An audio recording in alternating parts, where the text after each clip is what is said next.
కేరళలోని ఎరుమేలి, పుల్లమేడు ప్రాంతాల నుంచి వనయాత్ర చేసి శబరిమలకు చేరుకునే భక్తుల కోసం త్వరలో ప్రత్యేక దర్శనాన్ని ఏర్పాటు చేయనున్నట్లు ట్రావెన్కోర్ దేవస్థానం బోర్డు తెలిపింది. ఈ మేరకు కాలినడకన అటవీ మార్గం ద్వారా శబరిమలకు చేరుకునే భక్తులకు అటవీ శాఖ సాయంతో ఓ ప్రత్యేకమైన ట్యాగ్ను అందజేయనున్నట్లు దేవస్థాన బోర్డు అధ్యక్షుడు పిఎస్ ప్రశాంత్ వెల్లడించారు. రోడ్డు మార్గం ద్వారా పంబాను చేరుకునే భక్తులతో కాకుండా వనయాత్ర చేసిన భక్తులకు ప్రత్యేక క్యూ లైన్లను ఏర్పాటు చేస్తామని ప్రశాంత్ చెప్పారు.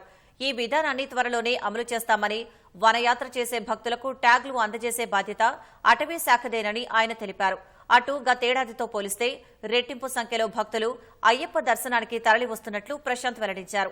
ఈ సీజన్లో మొదటి 29 రోజుల్లో 22,67,000 మందికి పైగా భక్తులు అయ్యప్పను దర్శించుకున్నట్లు ఆయన చెప్పారు.